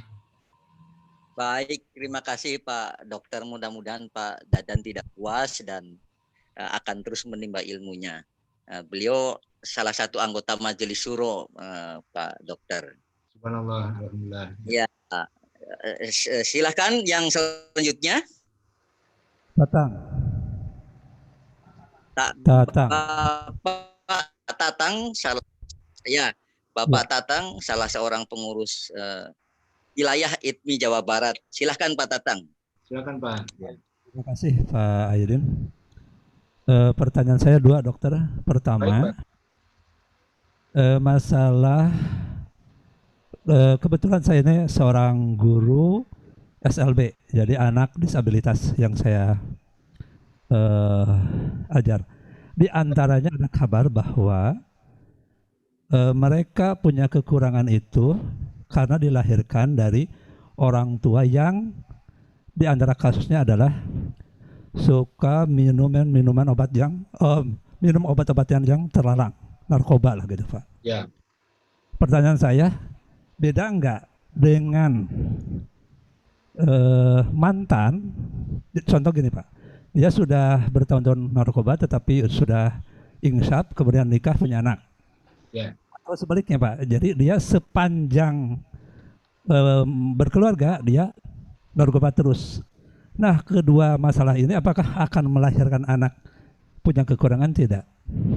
Itu satu. Yang kedua, mohon penjelasan secara detail tentang saraf otonom tadi. Jadi sejauh mana kita memelihara saraf itu supaya tidak mengganggu kepada organ-organ tubuh kita. Terima kasih Pak. Assalamualaikum warahmatullahi wabarakatuh. Waalaikumsalam. Terima kasih Pak Tatang.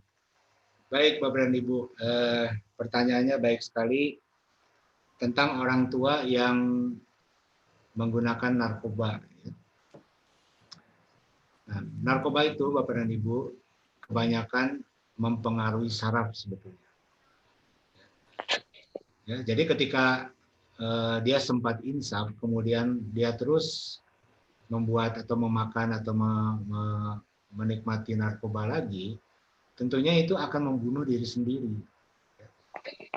Maka itu mungkin saja sel-sel spermanya itu akan terganggu kualitasnya, yang mengakibatkan pertemuan dengan sel telur itu menjadi pertemuan yang kurang baik lah seperti itu. Ya.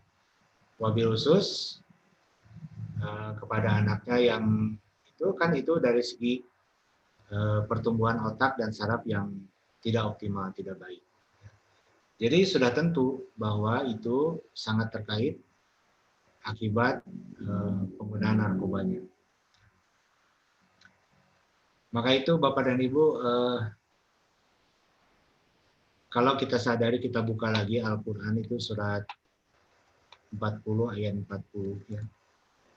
Mohon maaf saya izin share lagi.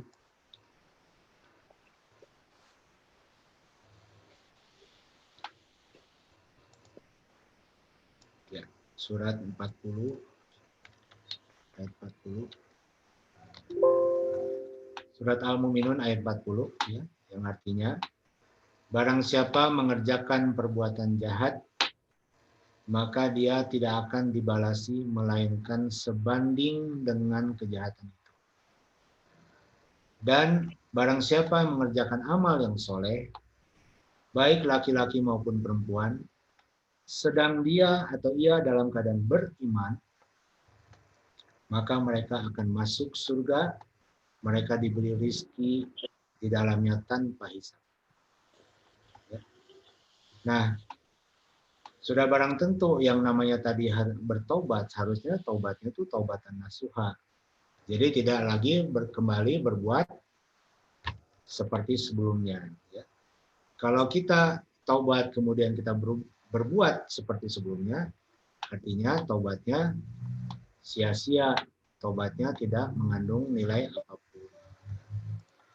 Maka itu kata Allah berikutnya,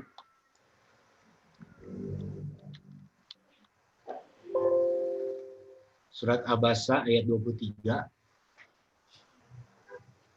sekali-kali jangan manusia itu belum melaksanakan apa yang diperintahkan Allah kepadanya.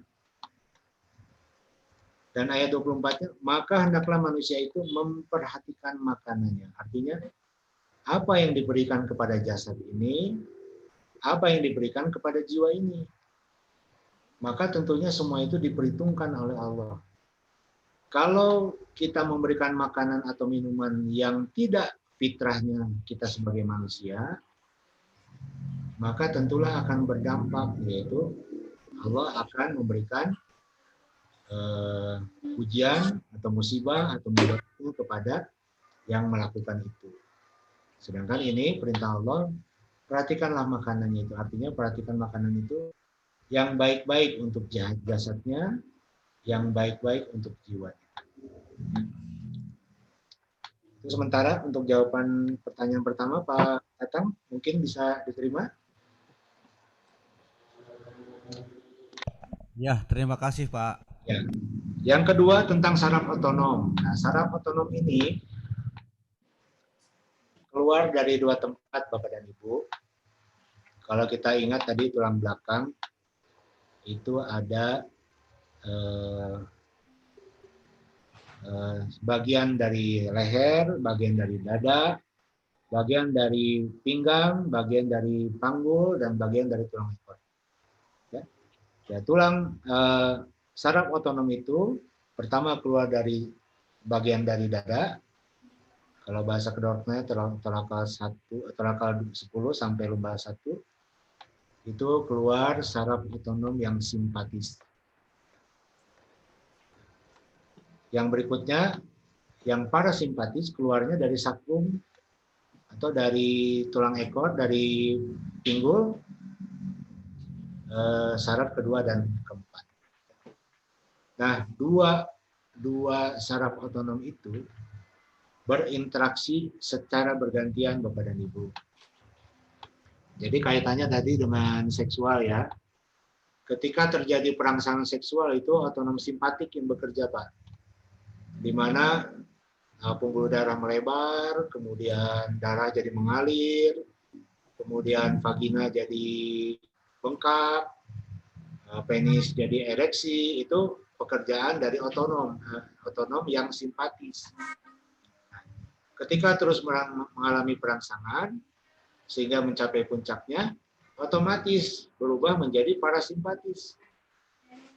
Jadi yang ototnya tadinya rileks, kemudian menegang, sampai puncaknya akhirnya mengompres misalnya kelenjar yang tempat pengumpulan sperma, akhirnya keluar. Nah, itu pekerjaan dari saraf otonom yang parasimpatis. Nah, dua saraf ini yang tidak dapat dikendalikan oleh kita, bekerja sendiri atas organisasi dari otak dan sistem limbik tadi, khususnya dalam kaitannya dengan dorongan seksual tadi. Jadi otonom ini bekerja sendiri, Bapak dan Ibu. Ya. Di samping itu ada saraf yang dapat diatur oleh kita. Misalnya tadi kita mau pipis, itu bisa diatur, bisa ditahan, bisa diatur. Tetapi ketika kita kandung kencingnya sudah penuh, nggak bisa lagi nahan. Nah, maka itu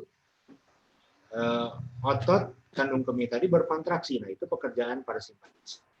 Jadi itu terus-menerus bergantian bekerjanya menghadapi respon dari yang kita terima oleh tubuh kita. Jadi itu mungkin Bapak dan Pak Tatang tadi jawabannya yang kedua. Baik Pak Dokter, saya ulangi lagi. Mungkin pemeliharaannya Pak Dokter. Ya. Biar kondisinya maksimal terus. Ya, pemeliharaannya tentunya secara umum saja Pak, bahwa saraf-saraf itu memerlukan yang namanya kalsium, ya, yang namanya vitamin D3. Nah, maka itu sekarang ramai-ramai selama masa pandemi ini kenapa vitamin D3 itu diperlukan, yaitu sinar matahari. Karena itu untuk menghasilkan kalsium. Nah, kalsium itu diperlukan untuk saraf-saraf tubuh kita dalam proses atau bekerjanya saraf itu. Tentunya vitamin yang lain juga vitamin B, vitamin B1, B6, B12 semuanya diperlukan untuk pemeliharaan saraf itu. Nah, ada beberapa kejadian, misalnya terjadi trauma. Jadi trauma itu bisa menghancurkan saraf. Dan pengembalian saraf itu selama 3 bulan, Pak. Tidak bisa sekaligus. Jadi harus bertahap. Ya, tentunya pola hidup yang baik, makanan kita 4 sehat, 5 sempurna dengan susu, dan disertai dengan olahraga. Setiap hari mungkin setengah jam, di bawah sinar matahari jam 8 sampai jam 10 pagi. Itu sesuatu usaha untuk memelihara saraf-saraf kita tadi. Badan kita jangan dikasih yang buruk-buruk, misalnya tadi dengan alkohol, dengan narkoba, jangan dikasih, itu akan merusak saraf-saraf. Itu bagian dari pemeliharaan Pak Idin. Terima kasih Pak. Ya. Baik, terima kasih sekali. Ada kedokteran barat, mungkin bahasa kedokteran timurnya moyan Pak Dokter. Iya. Ya, jadi olahraga sambil moyan. Ini saya tadi dialokasikan sampai jam 11. Akan saya tanya pada Pak Ketua, Pak Happy. Silahkan, bagaimana ini Pak Ketua, sudah jam 11. Ya, sebetulnya sudah jam 11, tapi daerah mungkin belum Pak Moderator dan Pak Dokter. Mungkin ya, bisa kita beberapa menit ke depan. Mungkin Itu lagi sebagai perwakilan daerah, barangkali ada yang mau nanya. Silahkan. Daerah yang wilayah sama pusat jangan dulu. Enggak. Ada dari daerah? Silakan di daerah untuk menyalakan mic-nya.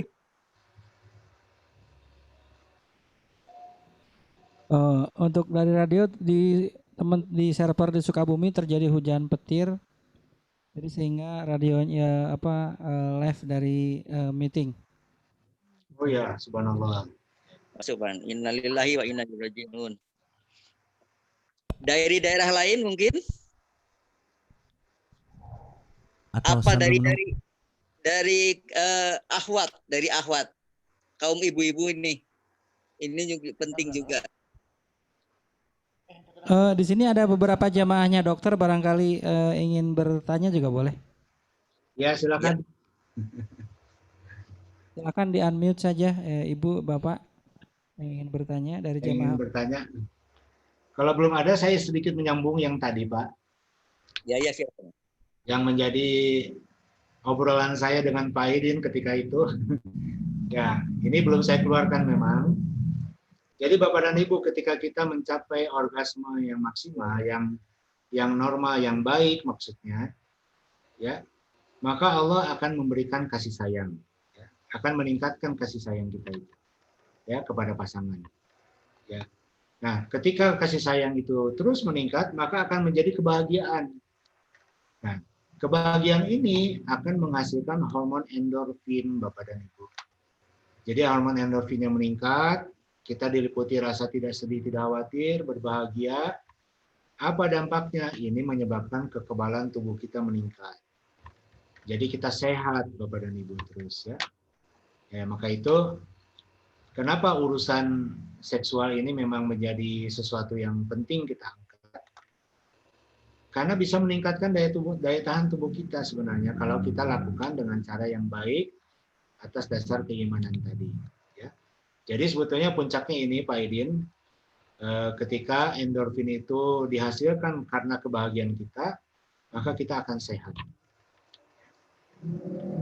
Jangan sampai seksual itu menyebabkan jadi stres.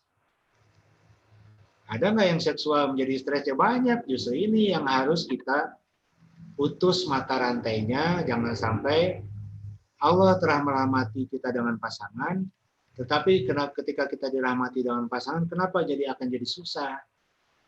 Dalam tanda kutip, kenapa kita itu berada di dalam neraka di dalam pernikahan kita itu? Padahal Allah telah memberikan karunia, memberikan rahmat dengan diberikannya pasangan, dengan diberikan anak.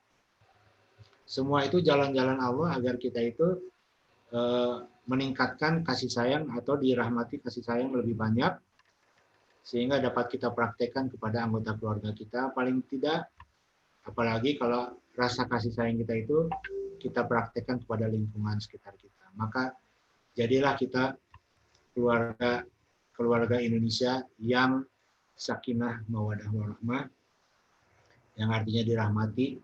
Dan tentunya kita tahu semuanya, ketika kita dirahmati oleh Allah dalam kadar yang besar, maka negara ini akan kuat, ya, maka berkah dari langit akan turun, ya, seperti surat Al-A'raf ayat 96, tentunya semuanya sudah tahu. Nah, itulah tujuannya Bapak dan Ibu, kenapa masalah ini diangkat. Alhamdulillah, terima kasih Pak Aidin, kenapa kita perlu membicarakan ini, karena kekuatan keluarga kita itu ada di hal yang seperti ini, salah satunya. Ya. Maka itu Al-Quran harus kita bawa pada keluarga kita, wabil khusus pemimpin keluarga, karena memang salah satu tugas dari Allah, dan itu bisa menjadikan kemusyrikan buat kita kalau kita tidak melakukan. Kalau kita lihat di surat 28 ayat 87, saya izin share satu ayat.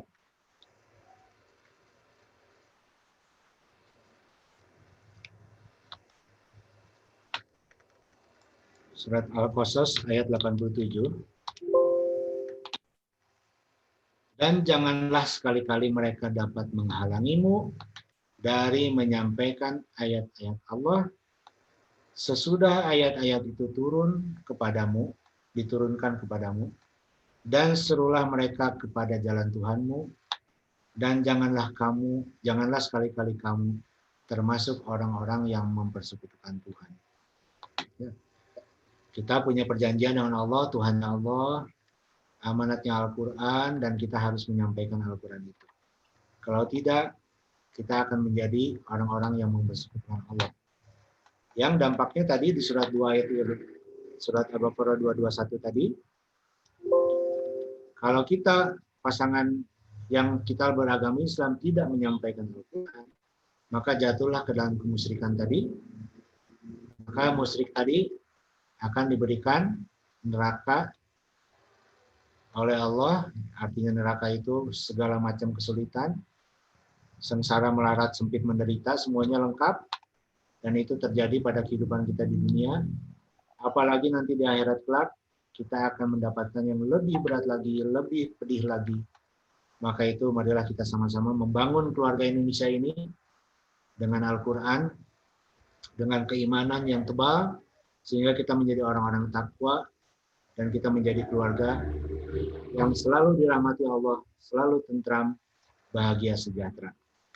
Demikian Pak Aidin, puncaknya mungkin. Ya, terima kasih sekali. Saya sekali lagi mohon maaf, kurang dan lebihnya saya yang mengatur acara ini. Kesempurnaan semuanya dari Allah. Ya, bagaimana Pak Ibi? Saya ada permintaan kepada dokter berkenan. Materi yang Pak Dokter share tadi di layar Zoom meeting kita ini, tentu kami belum dapat mengaksesnya. Ya Pak. Oleh karena mudah-mudahan Bapak berkenan untuk memberikan materinya kepada kami, bisa disampaikan kepada email jabar@gmail.com. Baik Pak. Saya dengan senang hati silakan Pak dipergunakan. Tentunya ini untuk mengajarkan orang lain juga kan. Jadi saya dengan senang hati memberikan materinya untuk kita kaji lebih dalam lagi pada kesempatan-kesempatan berikutnya. Baik Pak, silakan Pak. Ya. Ya, baik, Dokter, terima kasih sekali. Ilmunya terlalu banyak dan memang bukan kita saja, Pak Dokter. Dari banyak kalangan, jamaah saya juga di sini seringkali menanyakan Pak Dokter. Dan seringkali ditanyakan salary-nya gitu Pak Dokter. Jadi saya kompensasinya bagaimana, mereka itu takut.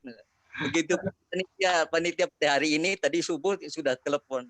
Wah, bagaimana nih Pak Aidin, bagaimana apanya ya tentang ya itunya kompensasinya. Jadi Pak Dokter itu sama sekali tidak mengharapkan itu untuk semuanya, ini perhatian gitu. Jadi Pak Dokter sangat senang hati, sangat terbuka kalau memang ada waktu dan longgar waktunya gitu, beliau tidak ada halangan.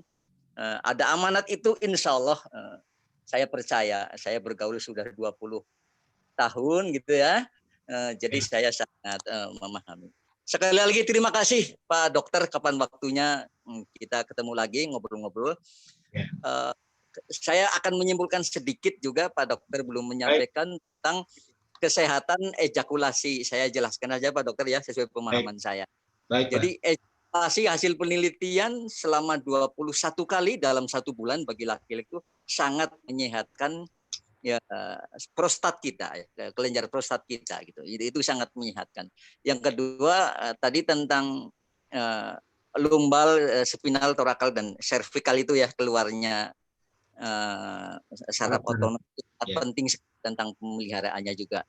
Baik, terima kasih Pak Dokter, ini sangat bermanfaat bagi kami. Insya Allah kapan waktunya kalau Pak Dokter longgar waktu dan ada kesempatan kita bertemu dalam penyampaian materi yang lain Pak Dokter. Siap Pak Aidin. Terima kasih kepada semuanya. Saya atas nama pribadi dan pembawa acara ini, afwan, mohon maaf yang sedalam-dalamnya. Semoga kita semua dapat ampunan dari Allah Subhanahu wa taala. Amin. Ada wastagfirullah li walakum. Wassalamualaikum warahmatullahi wabarakatuh. Waalaikumsalam warahmatullahi wabarakatuh. Salam sejahtera buat semuanya Pak, Bu.